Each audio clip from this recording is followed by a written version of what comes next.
Good afternoon, everyone. Happy Friday, TGIF, and welcome to a very special edition and special episode of Tea with Ann Marie. One of my good friends reached out to me about a very, very important topic. As we know, we're still in the middle of a pandemic. And so we wanted to just remind people about vaccines, but we're going to have an interesting conversation when it comes to vaccinations and where we are with the vaccinations in Florida. So joining me is Mr. Mikhail Scott, who's the director of Indelible, which is, I'm going to get into more information about that. Also, he's working on the Vax 305 and Vax Florida initiative. So welcome, Mikhail. Ann Marie, thank you so much for having me this morning. You're welcome. Thank you for joining me. So let me just kind of give my audience a little background about you, Mikhail. So you're a Miami transplant by way of Palmetto, Florida, and you serve as the Director of Government and Corporate Relations with Indelible. In this role, you lead the firm's efforts to enhance and strengthen government, business, and community partnerships across the nation. You lead the firm's Indelible Gives initiative focused on community impact, social change, and corporate responsibility. And a little bit about Indelible, a national management consulting and advisory firm that helps both public and private sector clients visualize and shape optimal performance within their organization. It's a growing firm with an intentional focus on developing a diverse and inclusive team of professionals to address the rising challenges of our time. And you specialize in emergency management, internal audit services, governance, and compliance, and other professional services. So welcome to Tea with Ann Marie, where we spill the tea on business, politics, community news, and more. Thank you for joining us. No, thanks for having me. And I'm really excited about today's show, talking about some of the things that we've been doing on the ground with the Vax 305 and Vax Florida initiative, as well as, hopefully getting a chance to talk a little bit about Indelible as well. Absolutely. So vaccinations now, oh man, what's the latest? Right? Yeah, what's the latest? Because I think, people, they know the vaccinations are there. We have Pfizer, Moderna, I hope I'm saying it right, Moderna, tripping a day, as well as Johnson & Johnson vaccinations that are out there. So people know that they're there, but there's still some hesitation. There's still access issues. There's still people that are like, I'm just going to wait it out. Right. Tell me what you're seeing, what you're hearing, especially, and tell us about this Vax Florida initiative. So I guess I'll start with this, right? As we stand, as you mentioned, currently there are 3 vaccines that are available on the market: Moderna, Pfizer, and Johnson & Johnson. Moderna and Pfizer are 2 shots, so either 21 to 28 days later, you have to go back to get that second vaccine, and we know that Johnson & Johnson is a one-time shot. They also use a little bit of a different sequence in how they were created. The Moderna and Pfizer use mRNA, which is a groundbreaking, literally a medically breakthrough as it relates to vaccinations. And they've been out now and available for pretty much almost 7 or 8 months as we push into the summer.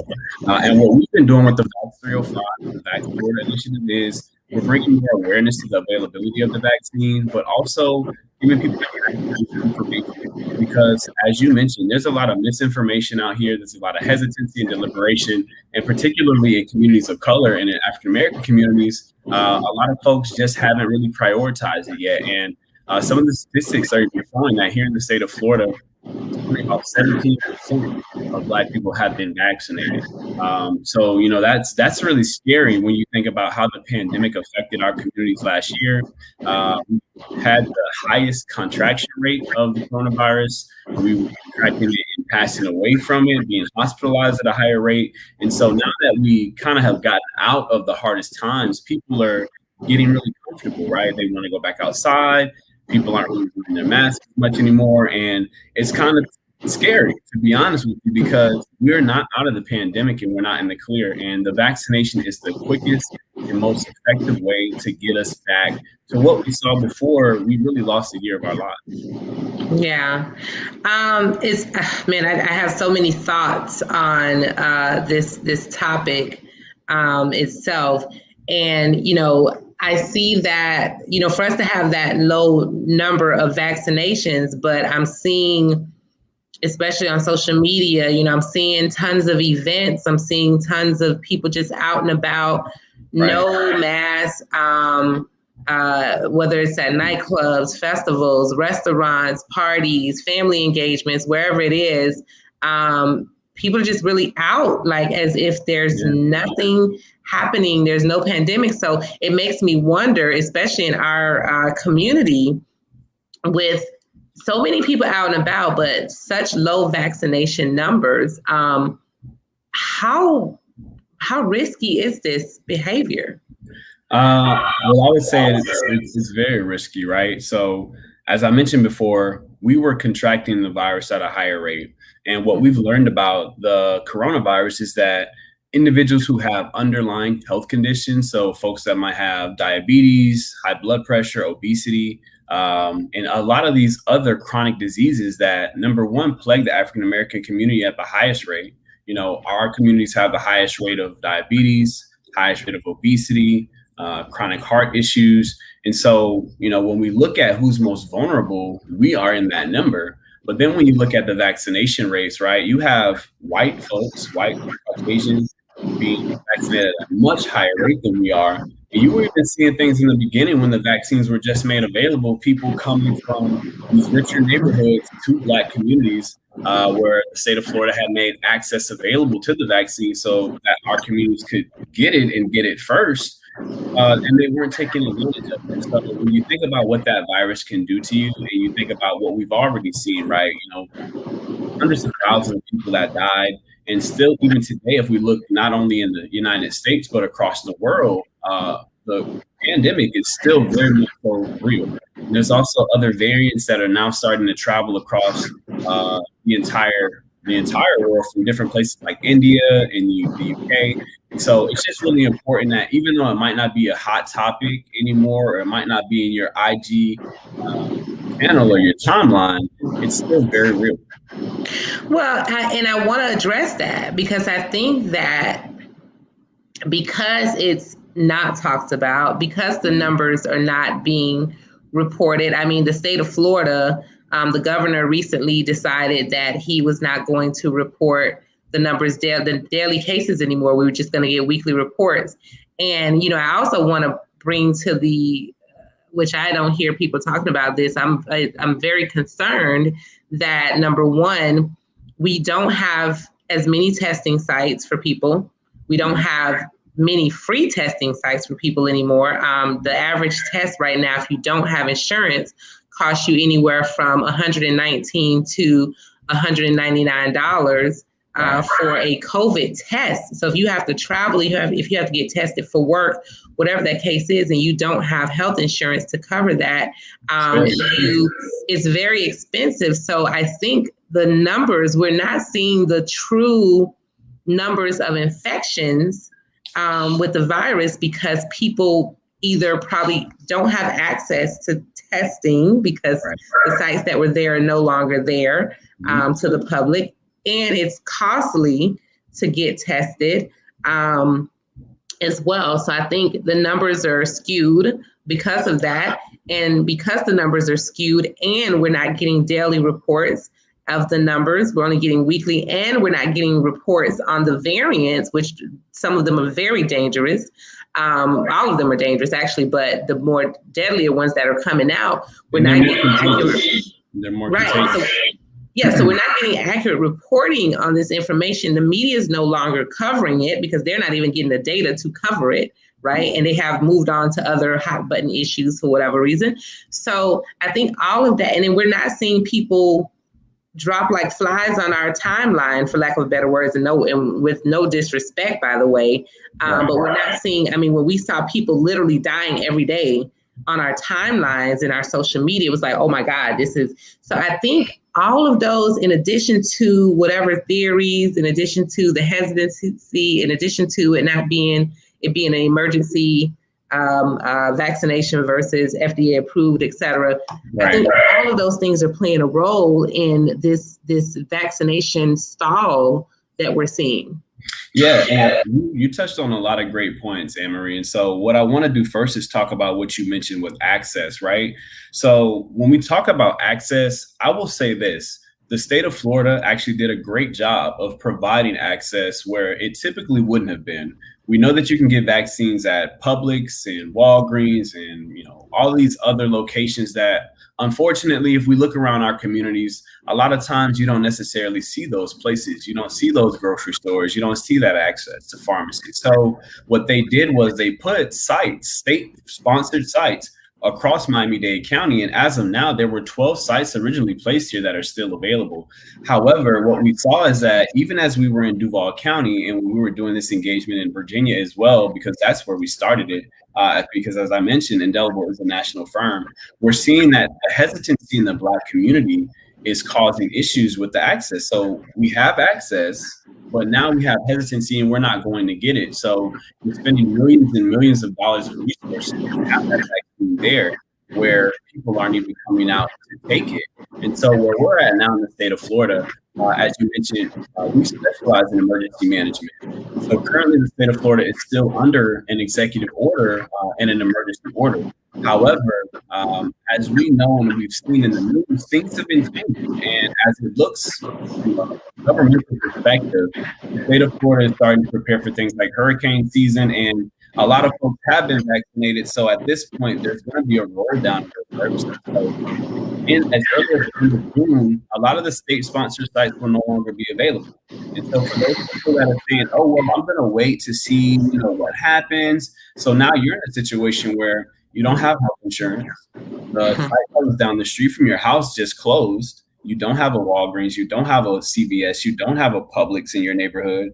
And now, there's starting to be an uptick. Now maybe one of those variants gets here to Miami. Let's see. We live in the tourist capital of the world. International tourism in Miami is one of the biggest economic drivers for this area and for South Florida. And so when we start to put those factors together, we have to be a little bit more mindful of what's going on.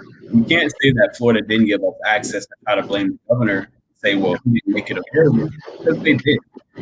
What we have to do is really search our communities and find those trusted voices, and also be accountable and say, hey, let me do some research. And for me, I have a public health background, but I went and did my personal research too. I did my searches. I checked those scholarly articles. And we have to understand that this is medicine, right? You have to take medicine, trusted doctors, pharmacists from around the entire world, over a blogger that, let's be honest, may not even have graduated from high school or doesn't have any type of degree in healthcare. And you're taking advice about side effects and all these other salacious things that they're saying. And so what we don't want people to do is wait, because if you wait, we lose the access that we always typically historically have had in the first place. So we beg for access, we want access, it's here. So now it's important for us to prioritize it. But we also understand people have those questions, right? People want to know more about the vaccine. Maybe they're not as familiar with them. And so that's what Vax Florida is all about. And we've been doing outreach initiatives across Miami-Dade, Broward, and South Florida as a whole to educate people on what's going on. So we've got about 450 plus outreach specialists that are representing Vax 305. They're doing door-to-door. They're going and talking to people. They're doing community events so that we can come and meet people where they are, sharing this information, and as well as working with a lot of community partners like Breaking the Cycle, Papa Key. We've been working with the Miami-Dade Chamber, and a lot of other strategic folks to make sure that we can get this message to everybody that needs it. Yeah, no. And when I was talking about access, yes, you're absolutely right. The governor and the Department of Emergency Management, as well as the various municipal and county emergency management teams, did. In fact, starting as early as January, February, did in fact do a very heavy push to minority communities to get vaccinations in arms. So I was really more so alluding to the access of COVID testing, and because people are not seeing they're not seeing the numbers, right, the deaths, the rates, they're not seeing that information. And I think a part of it is because people are either just not getting tested as they should have. And if they are sick from COVID, we're not getting it documented. So I think because we as a community, we're visual people. Right. Very much so. Right. So we're not seeing that. So it appears that this thing has just disappeared. Right? That's what it appears. Okay, we're okay because it just disappeared. It's not here anymore. So that is what I meant by access. But I agree with you. So because what my theory, and I've been telling to my little circle of people, that the same way that the COVID tests are now at a cost, right? Right? Whether you pay for it out of pocket or with your insurance, it's now costing you. The vaccines will be very soon at a cost as well, especially when we talk about producing billions of vaccinations for the next 3 years that we can give to other countries. That means that vaccinations are not going away anytime soon, just like I don't think this pandemic is really going away anytime soon. And so it's going to cost us at some point. It's not going to be as accessible as it is now. Right. I think that's your point as well. Absolutely. And you also, I think there is a good point too with like testing, and you're right. Not only with people going to get tested and the availability of the test, but the fact that sometimes we don't even go out and get ourselves checked out when we're feeling certain things as a Black community. I know another issue that we're seeing when we're out in the field and we talk about why people aren't as forward about going to get vaccinated. It has a lot to do with their understanding and their trust for healthcare. You know, a lot of times, especially in Black families, you know, dad or grandfather, they've got this ache or this pain, but they're fighting through it, right? They have to be strong. They don't want to go see their doctor, or no, I'm still going to go to work. I can't miss pay today. And even though that is the plight of certain folks, right? They feel like I can't afford to go to the doctor. I can't afford to go get this bad news. So it's definitely a bigger conversation than this, the vaccine. And that's another thing that we're really trying to hit on, is trying to get people to be more focused on how do I prioritize my health and wellness. And we've been doing that in a few different ways by trying to work with local organizations that can help us to not only provide access to the vaccine, but help people understand other services that they can take advantage of, like cheaper health insurance, right?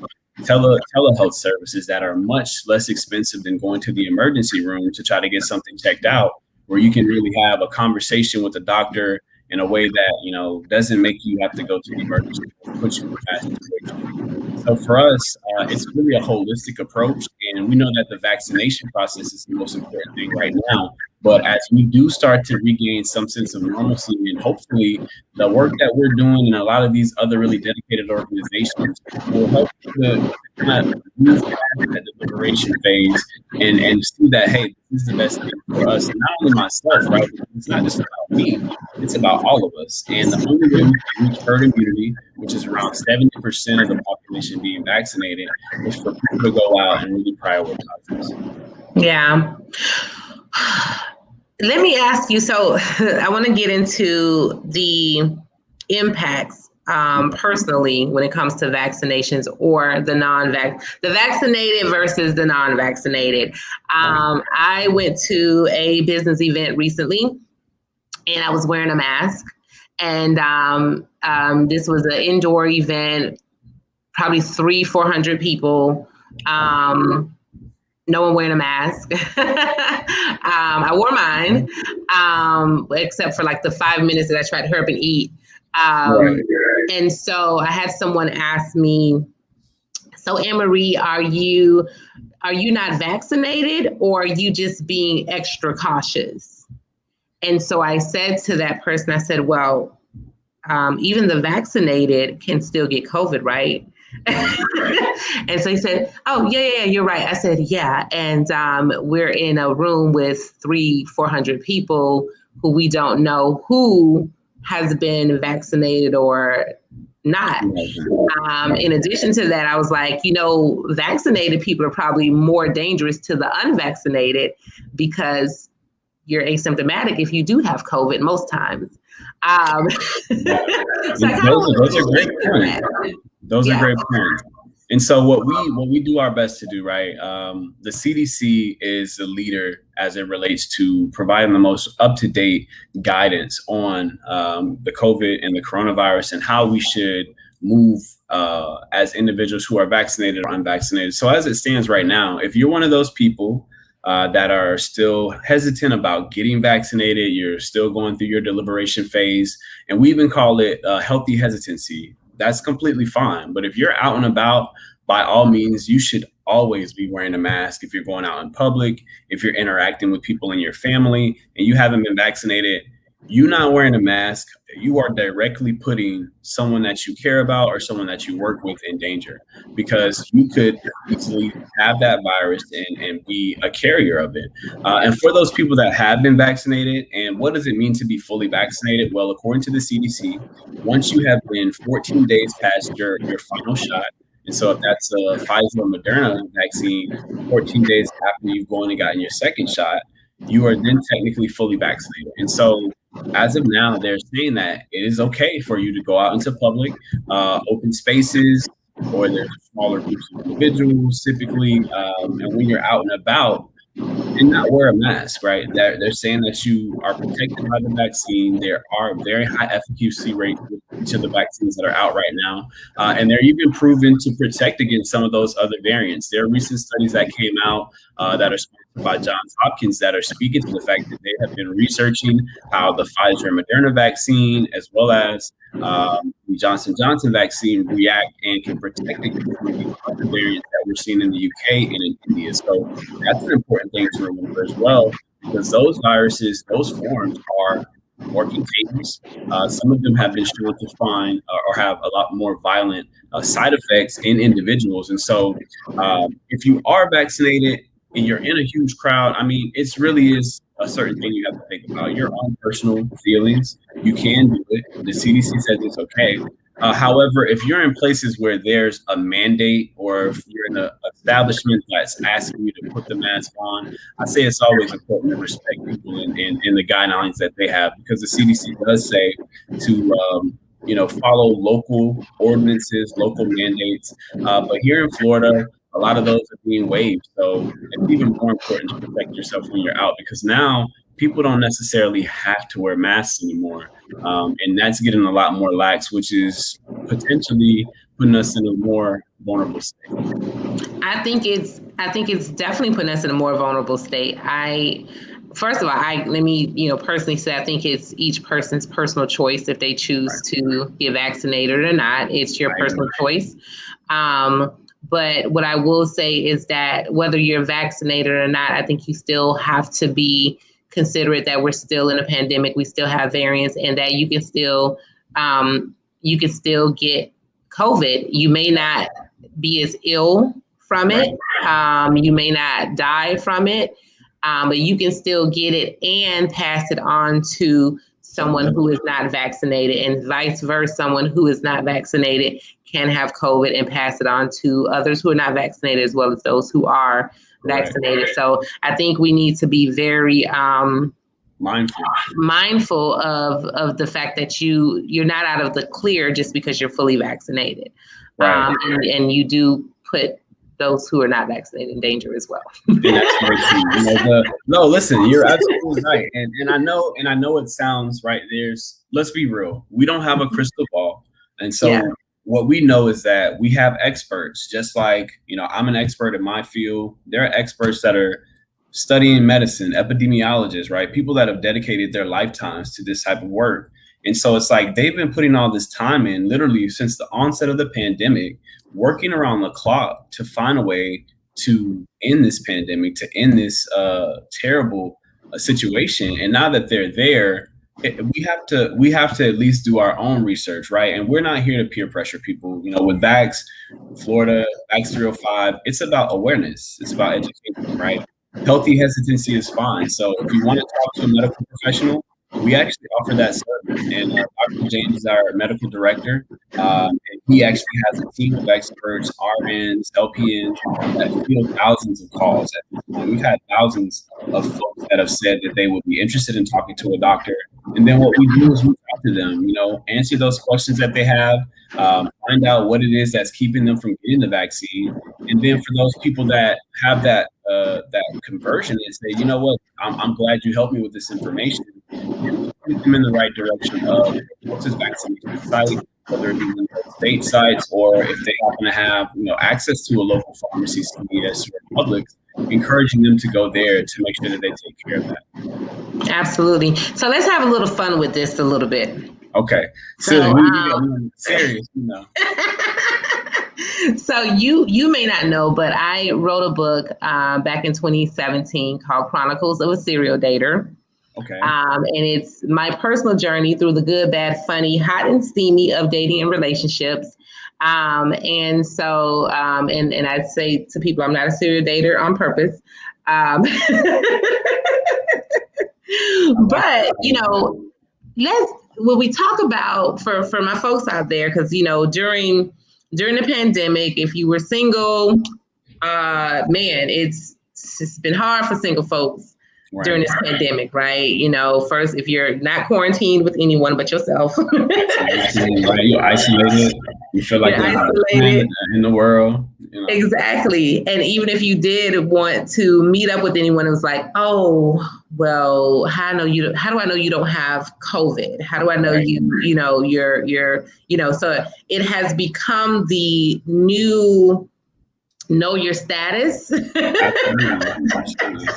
I agree with you. And it's funny you laugh at it, right? But you're right. I mean, for me personally, I think the pandemic was challenging for everybody, whether you were in the house by yourself, whether you were with someone else, dealing with the kind of the anxiety of the virus, whether or not you could catch it. Do I want to go outside? When we first started it kind of seemed like we thought it was a movie. We didn't really know how it would all play out. And unfortunately, there was a lot of tragedy that took place during the pandemic. But as it relates to it, this is definitely something that you want to know, right? If you're dating, it's important to always be transparent, I think, from the beginning. And we have to learn kind of ourselves and what it is that, where do we draw our line? What are our expectations and what do we need to know from someone that we're trying to be serious about? So I think as it relates to knowing whether or not your partner or trying to encourage your partner to get vaccinated, it's important because there's actually a study that was released that showed during the pandemic and as it relates to coronavirus contraction rates,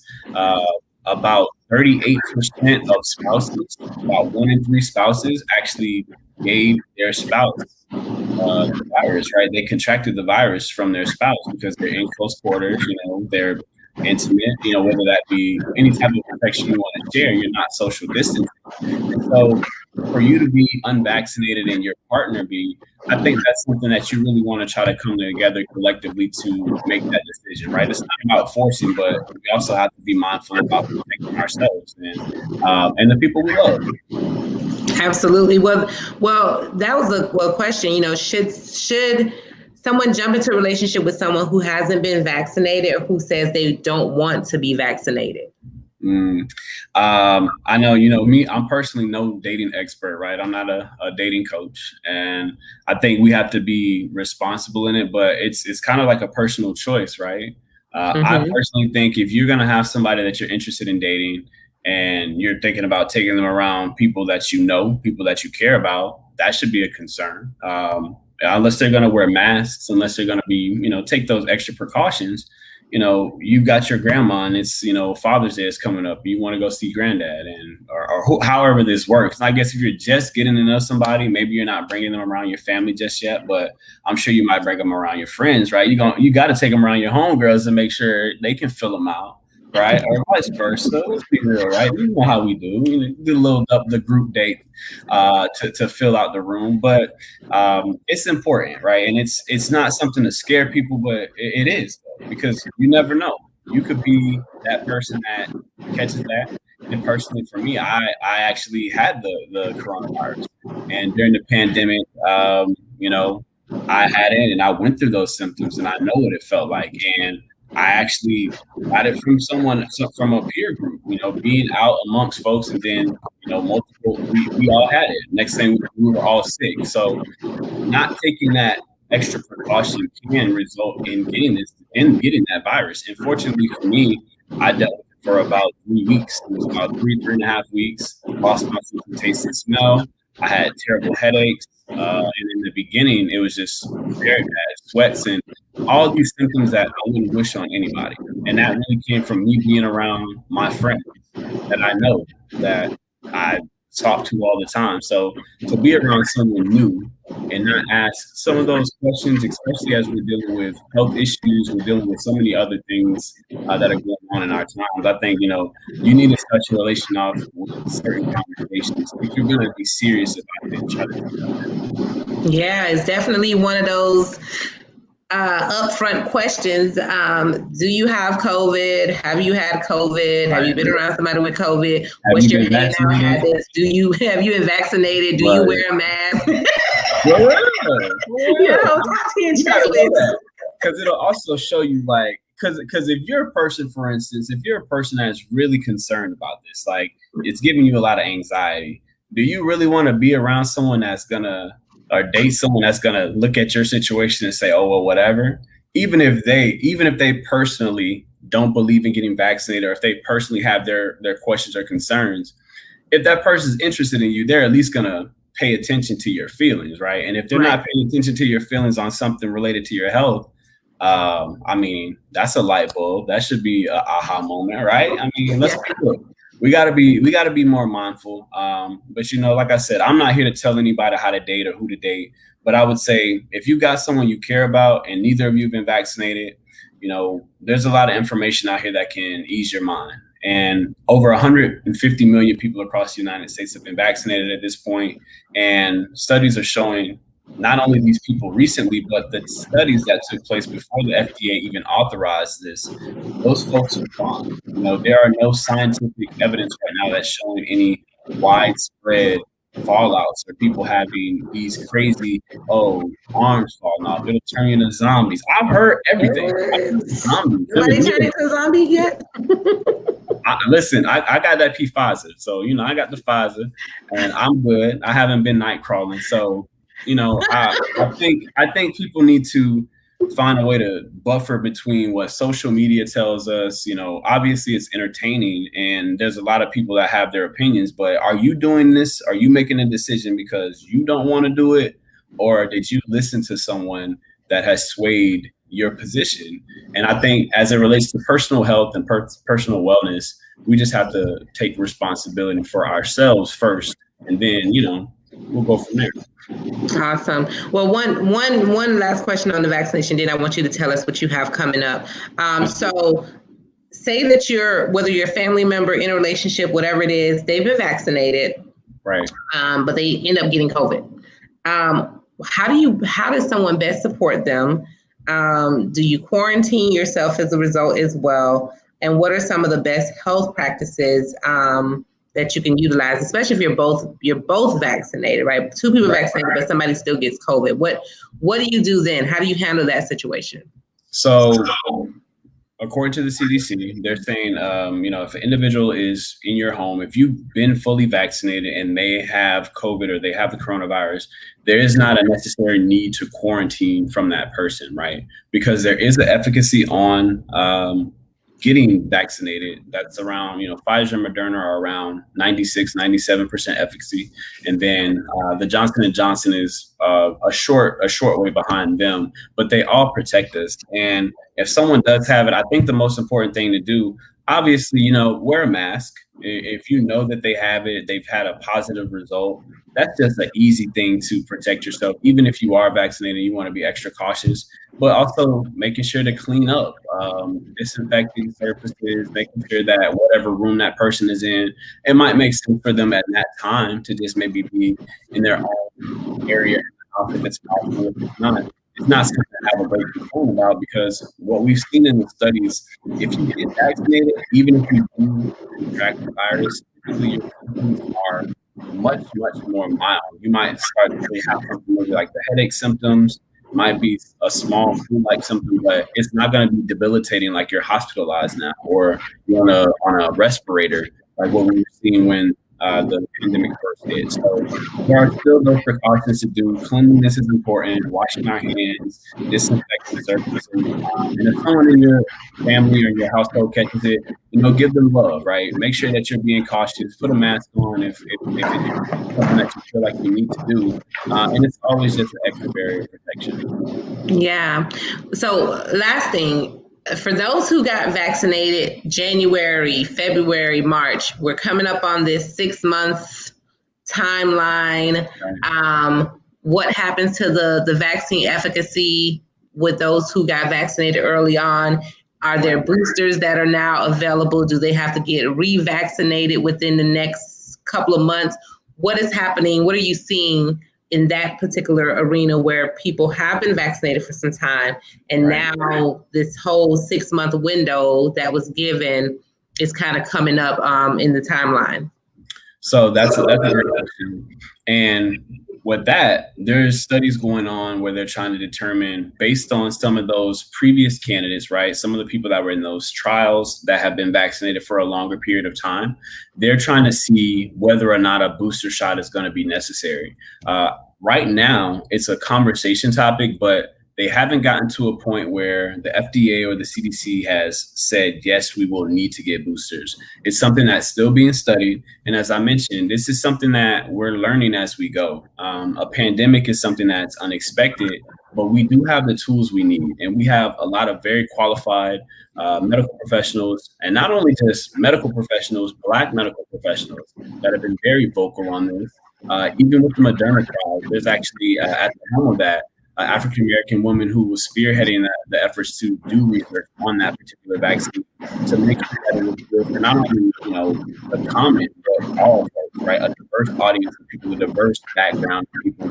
And so those are the things that I would say just being mindful of.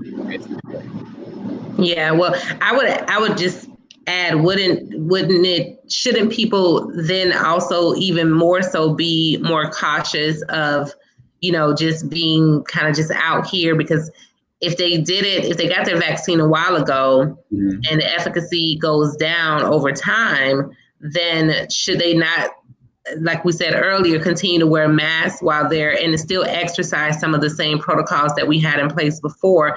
I think that's where I'm a little confused with the CDC guidelines. I can agree with you there. And so what I will say as it relates to people that have been vaccinated for a while, at this point in time, there is no proof that says, yes, you have to get a booster. You need to start to prioritize a booster. So, it's one of those things that we really are still looking at. And I understand that people I need to know every single thing about it. I look at it kind of like space travel, right?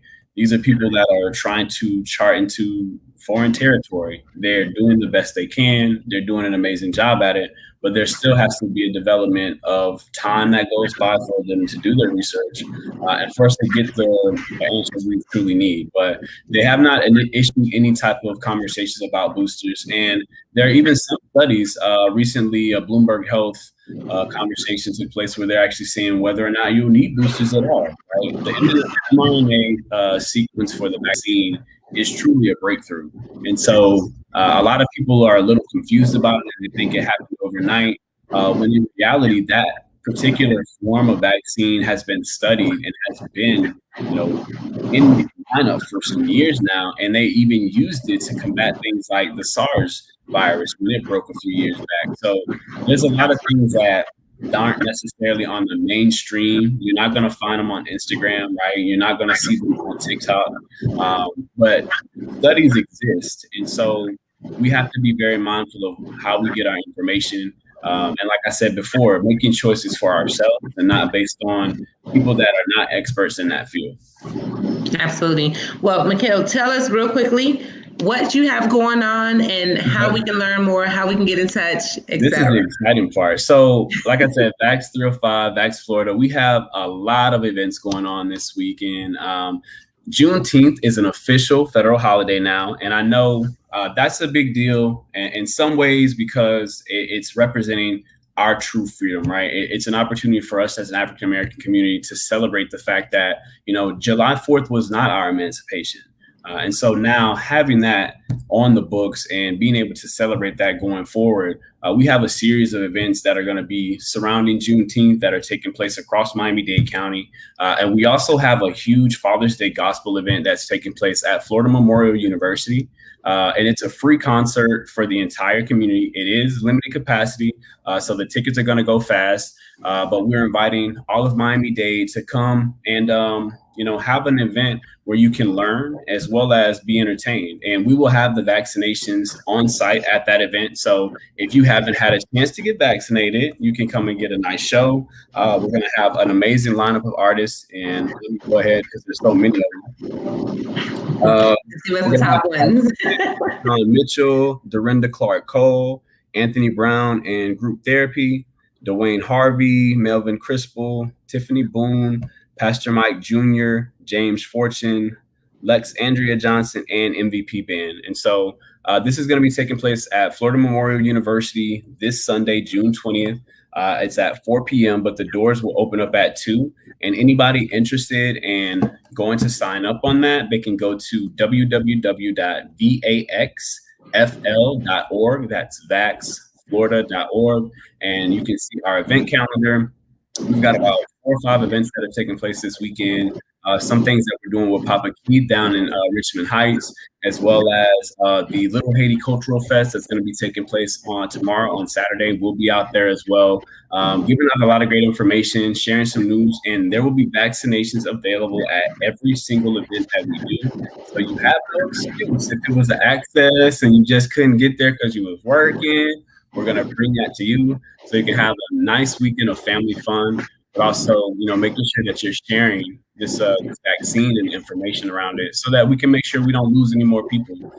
Because I know folks that are working on our project that lost several members of their family from COVID because they didn't know and they were in the same vicinity and they were at church, right, of all places, and ended up passing away.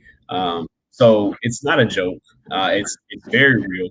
And, what we're doing is we're trying to find a unique way to reach people that typically wouldn't have access to this information, but also making sure that we can celebrate some of the great things that are happening in our community as well. Absolutely. Well, and is there a website? Yeah. So www.vaxfl.org. You can go there to learn more about what we're doing. You can actually sign up there directly for the concert. We have an event calendar, so you'll see everything that's going on this upcoming weekend. Like I said, we've got events starting even as early as later this afternoon. So you guys can go over to VAX Florida. That's vaxfl.org. And then we're also on Facebook at Do It for Florida, as well as Instagram at Vax Florida on IG. So a lot of different places where you can go to get the information. And I'll also share all this information with you too, Ann, so that way you can share with your viewers and they can know what we have going on. Awesome. Well, thank you so much, Mikhail, and I appreciate you bringing such important information to Tea with Ann Marie and to our community. And for everyone who's tuned in, please share this information with others. If you have not gotten your vaccination, you're interested in getting a vaccination, go out and see, and make sure you visit Vax Florida or vaxfl.org for more information on where you can get your vaccination and what community events are happening. So thank you all for tuning in. Again, happy Friday. Mikhail, it's such a pleasure to meet you, and I look forward to following your work and continuing to see you do great things in our community. Absolutely. Thanks again, Ann Marie. And listen, if you got some time on Sunday, come out and see us. I got a VIP seat for you. Sounds good. Thank you. Have a good one. Have a good one. Have a good afternoon, everyone.